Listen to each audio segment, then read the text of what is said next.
You're listening to Life as a Band Leader with Angela O'Neill and Outrageous 8 Records, where music meets real life and every story swings. From rehearsals to the spotlight, we're sharing the music, the mayhem, and the magic of leading a modern band.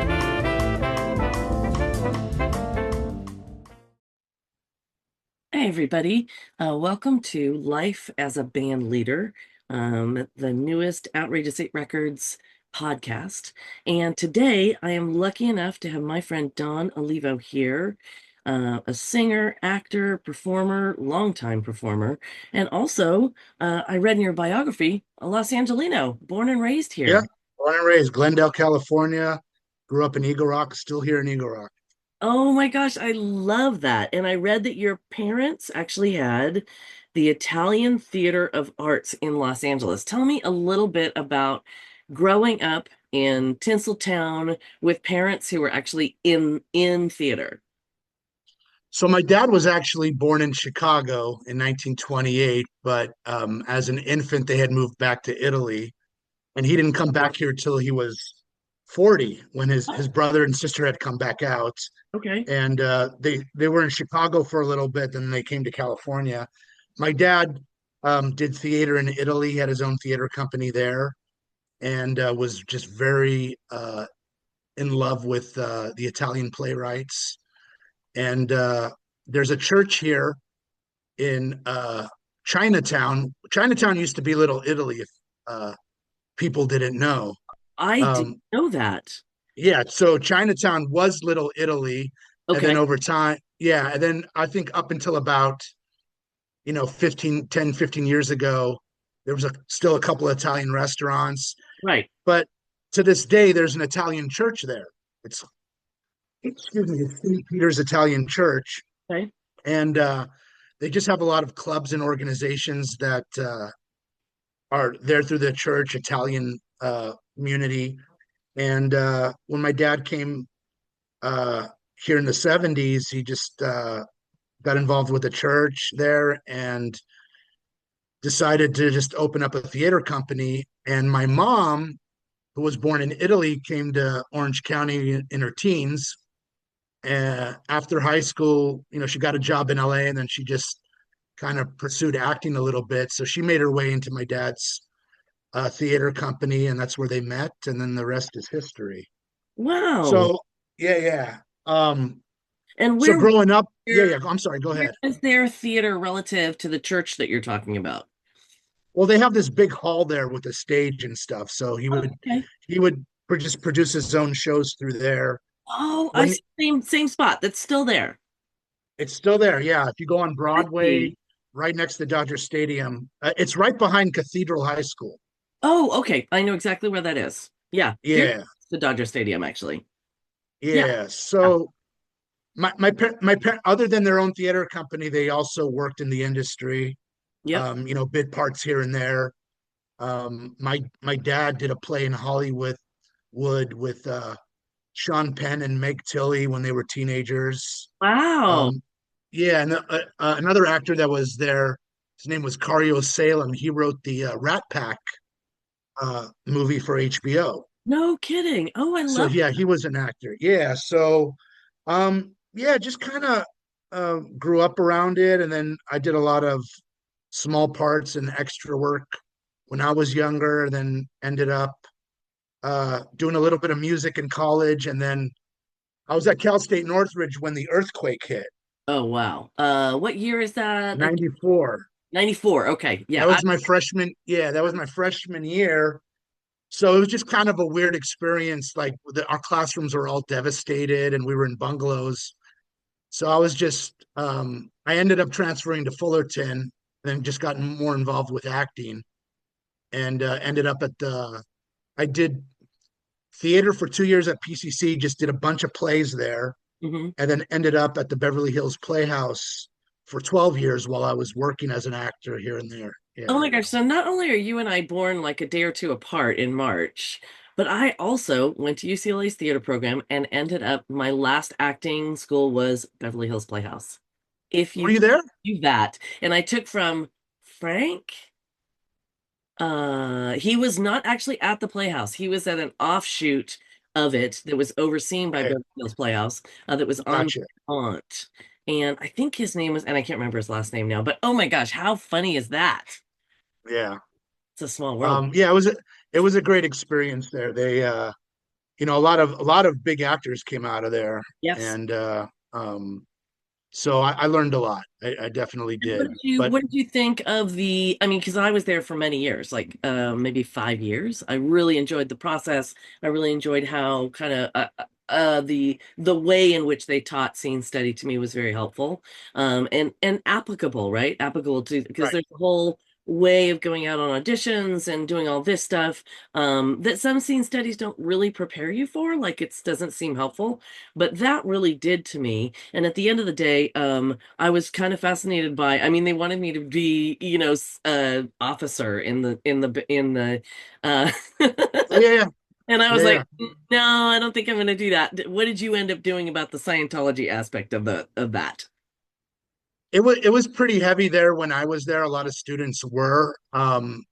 They it was kind of implemented in the teaching a little bit, and there was aspects of it, but um, you just kind of like just politely said no if anyone of the students kind of, you Push know, it. yeah, tried to push it a little bit. Yeah. The teaching was so good that you kind of just, you know, you knew it was there as Yeah. an element. What ended up happening a few years later was that there was some kind of fallout with Milton, the founder, and the Oh, church. So he had completely separated himself from it, know that. and there was a big exodus of students that had left, Right. but then it just became about the teaching. So that's, you know, it, it, I was always good about saying thank you, but no thank you. You Yeah. know, if anyone pushed it, Yeah. and the whole officer thing. I was a stagehand. Kind of help pay for the tuition. Yeah. So I did that that too. kind of left me out of the politics of it. Yeah, yeah, But that's a smart idea. Yeah, great. I mean, a great acting school aside from that. I only mention it because I don't think that a lot of people who weren't doing acting classes during that era would necessarily know that it was heavily attended by actors who were deep into the Scientology and yeah, I mean, was Jenna Elfman was one of the main, yes. people there at the time. Yeah. And so it was, and it was, Giovanni Ribisi, I think, Yeah. actors like that. Hmm. Um, it was definitely a part of it. It's just that, they after a certain point they didn't really like push it on you. Yeah. But I think what Milton did, he was able to take, the if there are any good aspects of it as far as like, holding yourself responsible, going and networking and stuff like that, and Yeah. using those kind of, there's stuff in the book, techniques, about holding yourself accountable, and um, figuring out, what's blocking you from opening up as an actor. Absolutely. And as a person, So right? So that's the whole. yeah, I mean, I'm sure you know L. Ron Hubbard, born on March 13th. Um, I don't know yeah, if you know that or not. But there's I didn't. much interesting things to that whole concept, right? That we get in our own ways, that we are our own biggest obstruction to forward movement. You know, if that ain't true, I don't know what is. So there's a lot there that's really helpful, and take what you can use and leave the rest, is what I think. I think that's really it. You don't. I think with anything in life, you don't have to get super immersed in it, Yeah, because it can take on a whole different life of its own that you're not accustomed to. yeah. But yeah, there was a lot of great aspects of it, and then there was stuff that, okay, that I'm not into that.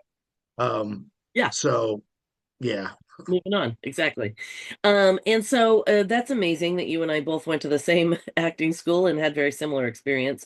And it looks like you did. I mean, from your little bio that you sent me, you did a ton of work in the industry, and that's its own kind of learning experience. You know, going through that whole process of auditioning, booking a thing, taking pride in your work, even though it seems like it's hopeless. There's a lot of growing to be learned, I think, from that process. And so it seems like you were inspired by musically by Frank Sinatra and Dean Martin, Tony Bennett. And how did you kind of segue from the acting thing, or did it was all at the same time kind of thing? They were always both there. I played saxophone in high school. Hmm. So it was about ninth grade, and we were starting to go to competitions. And one of the trumpet players had brought in a video of Harry Connick Jr.'s big band to kind of like inspire us and whatnot. Yeah. I just and it was that clear moment, watching that just brought me into that genre that I fell in love with. Yeah. So from Harry Connick Jr., oh, Frank Sinatra, who's this? Dean Martin, wow, these guys are Italian like I am. Yeah. Tony Bennett, another Italian, Bobby Darin. That's true. So, it was just this admiration because my dad, soon as I showed an interest in that genre, he took a little pride in me in the sense where these are Italian Americans Yeah. like Successful. we are, Yeah. that love this music. Yeah. So it was really that. And when I was out after high school, I really immersed myself into the acting world and kind of put the singing on the back burner. And then at some point, I reconnected with my current my buddy. He's my musical director and he's my guitar player. Okay. He went to the same high school I did, and Oh, he fun. was a music major at USC, Uh-huh. jazz major. And we just got a couple gigs, put a band together, and it's just been that growing that for about 15 or more years of doing that. Yeah, how amazing. I mean, I am also a big fan. I talked to Johnny Britt a couple of days ago. I don't know if Yeah, he's a trumpet player and vocalist and band leader and composer. I didn't realize how prolific he was as a writer. And he was saying the same kind of thing. And it's interesting that that seems to be a through line in the band leaders that I'm interviewing, is that how beneficial it is to have people in the band who you have long time relationships with, right? It is really hard to do music on so many different levels that it's not worth it getting into how difficult it is to have a working band in Los Angeles, specifically in Los Angeles, right? You could probably live in a different city and have it be a little less competitive, but here it's really challenging. And our band has been together for 10 years. We started, wow. rehearsing at the VFW 10 years ago, just thinking, hey, maybe we should put a little something together that's a little smaller than an 18-piece big band so we can fit in other venues and maybe get paid a little bit. And same thing, we just started, hey, I wonder if we can do a different arrangement of this cool tune that we like, kind of thing, right? And then you're kind of off and running, and I don't know where the time went. Honestly, I couldn't believe it when I looked up and looked at a video and I was like, 2014? What? Yeah, Like right. crazy how fast that went. So Um, fast. and so you and your guitar player kind of came up with this concept. And what was your, I mean, for lack of a better word, what was your kind of business model? Well, God, I mean, just trying to just play anywhere we could, really. Any gigs we could, weddings. I mean, we've done all kinds. I mean, as you know, you just I would do gigs for no money, sometimes pay out of my pocket just to get in a certain place in the hopes that they would bring you back. Yeah. Um, I in the middle of that somewhere, I really had a dream about, making a big band album, Hmm. myself, but it just seemed so daunting to kind of have to raise that kind of money to do that. So I asked, my guys, like, can we create arrangements that a smaller band can play, but that kind of sound like a big band in the sense of like the horn lines Yeah. and the rhythm and such. So he had never arranged anything before in that way because um, my guitar player Ian, his name's Ian Robbins. Yeah. Uh, Even though he, got a master's in jazz, his first love is punk music. So he's had his own original punk. Two jazz drummers who play for punk bands. So I don't really Yeah, understand the connection, but I love it. I think it's just fun, fun music for them to play. Um, that's been his passion this whole time. So he's had his own original punk band, and yeah, I asked him if we could do these arrangements, and we got about 10 to 12 songs. It Had to Be You, Day by Day, Right. and I just loved what he did. We made my album, and been kind of using that as a calling card. For sure. Now tell people, just in case they don't know, where can we find your record? What's it called? Where's it available?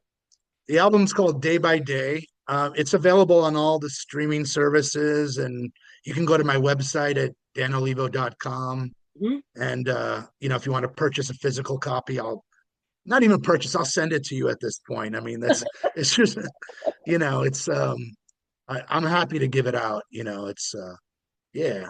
I've heard that CD players are coming back into vogue, and I hope to God that that is true.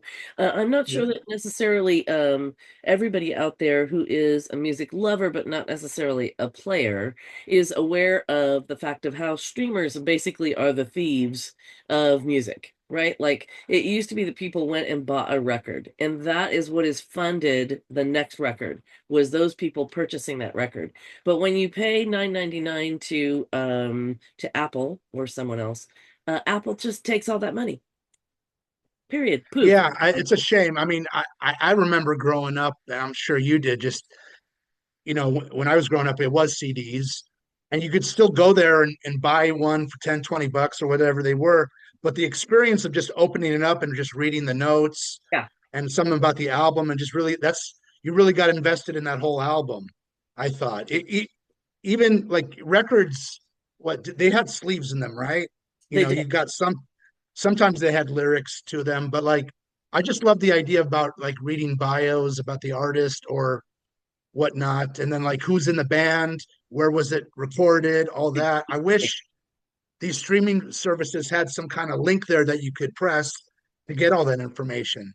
You Absolutely. know, If nothing else, just to give credit to the people who did, all the arrangements and the people who, I mean, we just finished a record that we just recently submitted for, Grammy voting.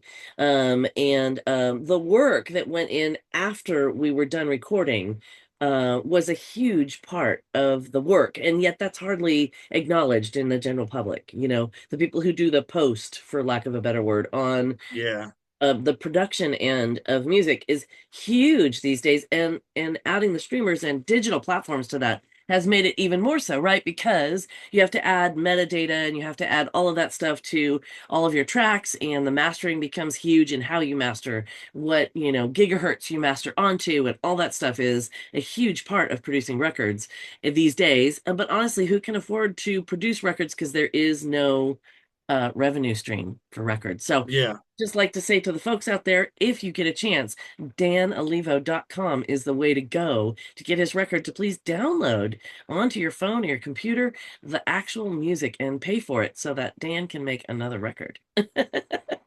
Oh man, I'm The way looking that forward to it. works. I have all the arrangements ready too. I'm just, that's just trying to save some money and get it done. It's expensive. It's Yep. expensive and it's time consuming, and a Where do you record? It just depends. Every record that we have ever made has been completely different from the last. The one that we did most recently with the Outrageous Eight, we recorded in Al Timms, who's our male vocalist, in his backyard. It was COVID. We could not do any inside recording. We lined everything up, did the individual microphones, and put everyone far away from each other just for COVID, but also for recording purposes. And Michael Rosen did an incredible job on the post on that. Wow. And that's the way they used to do it in the old days with the big bands. They put everybody in one big room. You see those that video of Frank Sinatra recording. He's not by himself. They are recording live, the whole orchestra. That's awesome. Yeah, I hope to do, yeah. And in the past, I've done that more than once. Basically, just recording what I call Frank Sinatra style. That's what I actually call it, because all of those times you see him in front of a mic and the entire 60-piece band is behind him playing live. There's a certain dynamic aspect to me that is created when you are playing together with someone next to you and the whole band is together, that I don't think can be replicated. But maybe that's because I play live so much. I don't know. But it is It's my it, favorite kind of sound. oh, that's awesome. That's awesome. I That's think great. my favorite Sinatra record actually is Live at the Sands, um, Yeah, which is an incredible record. So well, so good. yeah, Yeah. the orchestra sounds so amazing. I believe that's Quincy Jones Yep. conducting at that one, And and the Count Basie band. and the Count Basie band. And Frank was Yeah. just so on it that night, or however many nights it took them to record it. But yeah, so I just love that sound, that live sound of musicians working together. That sounds like nothing else to me. Yeah, Uh, he was my age when he that album was I'm 50, he was 50 when because he says that on the record. that's right. It was near his birthday or something, right? I think. Something like that, yeah. Yeah. Well, it's a great record, and I think in that era, and like you, I'm a fan of that kind of wall of sound, which is what they tried to do in the big band era, was to create that wall of sound. And we did the same in the Outrageous Eight, in that we added five horns, and normally in a eight piece, it's two trumpets, trombone, and two saxes, but we added a bari sax. Nice. Instead of that second trumpet, to give us that bottom end that I miss so much. That bass trombone and that bari sax and big bands give it such a very distinct kind of low end.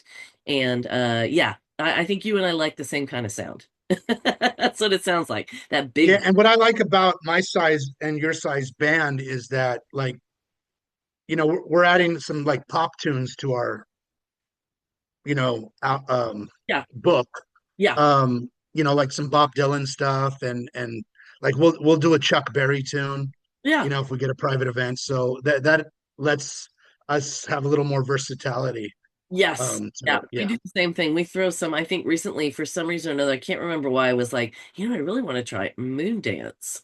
And so we threw like a Harry Smallenberg arrangement, an original arrangement of Moon Dance in to our mix, just, to throw it in there. But also because I feel like the audiences, they kind of want to like jazz, but sometimes they're not really familiar with the idiom. And I think if you throw something in there that they are familiar with, they're like, oh, thank God.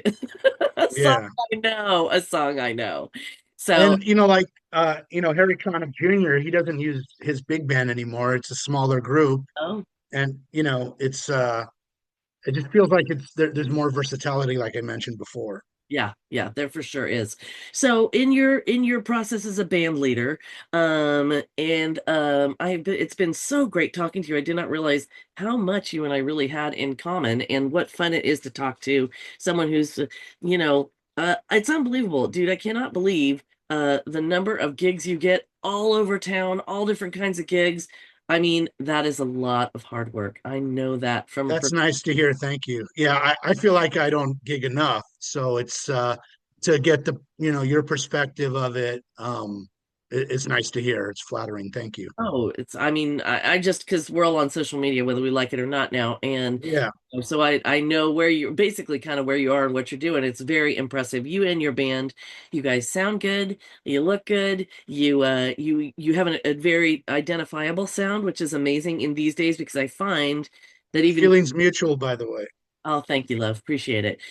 If you find an audience, a lot of times they're older and they really want to just hear the stock charts. They want to hear it, how Frank sang it, or however. So you're fighting that a little bit too. And I'm kind of, the problem with that is that it doesn't bring it into the present tense, right? I think Yeah. that's the challenge. The challenge is bringing this music, finding people who love it, who are across the ages. And so, That's kind of been our approach, is that, we have our arrangement of More is a bossa nova, and it's very specific. It's a flute feature, mhm. but we'll do those kind of tunes, but then, we'll do Fly Me to the Moon, or the way you look tonight in a set, just so that people, okay, I know, like that, that Yeah, recognizability. yeah. Yeah. You know, You, we'll you add a yeah. you can't blame them, the people who heard this music the first time it was played, right? Because they have all of these memories associated with having heard that music when they were out to dinner with their husband the first time, or you know what I mean? Like there's all the sentiment that goes along with these tunes. So you can't blame them for wanting to hear something that is familiar. Um, Right. and so I have loved hearing how you guys put that band together. And what else would you like to share with folks? What's your let's see. What's the thing that you're proudest of that you have overcome as a band leader? And what is the thing that you are working on right now? All right. So to be totally candid, like I kind of just started singing when I said with my band, we started doing a couple gigs and I had no idea what I was doing. Like I didn't know how to start a song off or end it. I would lose my place all the time. I would get through it. I would be fine. People wouldn't recognize it, but I've come such a long way because I I try to get the best players that I can, and every gig I'm learning from these guys, these masters of their craft. Hmm. They're teaching me and they're showing me the right way, and I feel like my growth is the thing that I'm most proudest of. Is that where I've started, where I'm at now, and where I want to go. I'm still like not done learning. I want to get better. um like it's same thing with acting. It's always a process. It's always a rehearsal. Yeah. It's always even as an actor, like you do your best work, it goes on film and you're like, I could have done that differently. This or that. And Yes. even the stuff that like you're like, oh, I nailed that, but how would I do it different the next time just to make it fresh? Yeah. That's all. Just Well, especially um, if you're a theater person like I was first, before I ever went into film, I did theater so much, and then you really do get the opportunity the next night to try something a little different, or something happens that you have to adjust to. I think it's a really good background to have a live theater like stage experience, any performer, because there's always things that are going to happen, elements of the night that are going to change and be unpredictable, and you're going to have to flex and pivot and make it all work for you somehow. And that is great practice. Yeah. oh yeah, yeah. No, it's everything. Um, the more prepared you are when those curveballs come in, you're ready to, you're ready for it. Right. And sometimes those accidents that happen are great. Something better comes out of it. You know, so Absolutely. it's just So, yeah, and also the audience gets a better show. I mean, I've had people, I don't know, I've done like a Frank Sinatra show where I sing Frank Sinatra stuff to make it a little different, like a woman singing Frank Sinatra. And I've had people like, heckle me, do whatever from the audience. And it's funny because that can be the best thing that's ever happened. They don't realize they're feeding me gold because I'll make it work somehow. And and the audience gets a giggle out of it, right? Because when does that ever happen in a live performance that there's actually interaction between the audience and a performer? So all those things, they all actually weirdly work in your favor. yeah. I mean, I think at the end of the day, in all acting and music, the audience just wants to come out and see people have a good time Yeah. on stage and do their thing and showcase themselves, and they're trying to get out of the house. they, Yeah. they had a long day at work, and they just want to be entertained and have fun.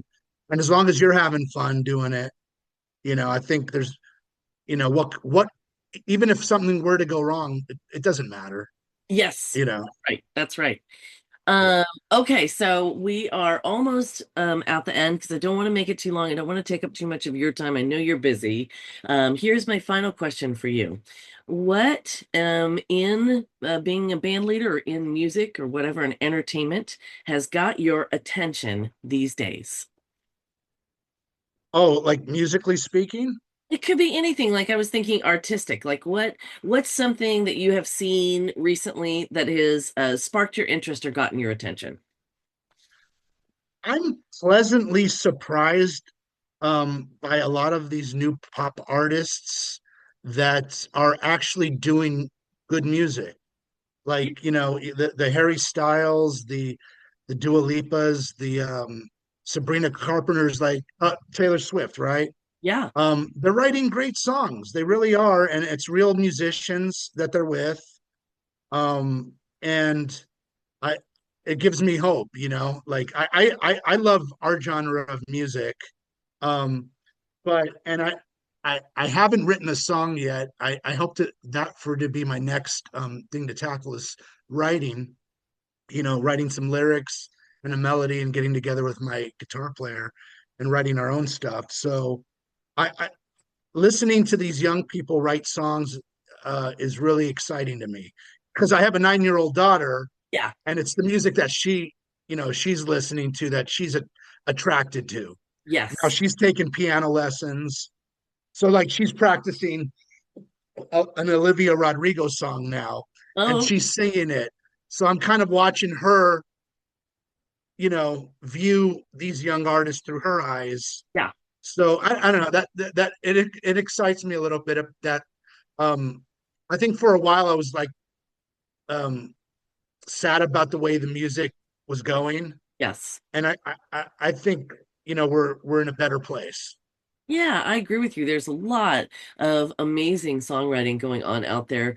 One of the things that I always look for in a song that makes me feel like it's going to be legendary and survive the ages is whether it's like sing-alongable too. Like if it's one of those songs, a lot of times when I go listen to big bands or I see other singers who sing our era of music, I walk out of there with an earworm and you just can't stop singing that song. Those Hoagie Carmichael songs, those Gershwin songs. They just stick in your head. And I'm happy to see that folks are writing songs that are very memorable and have like amazingly memorable lyrics too. Like lyrics are a huge part of remembering a song. Something catches your ear and you're like, "Ooh, that's very clever." Yeah, and I find as I open my aperture of like new genre, because like for a while I was just stuck in this art Sinatra genre.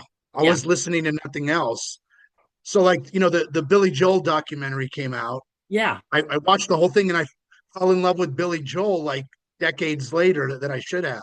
His And I songwriting, like, amazing. yeah, yeah, exactly.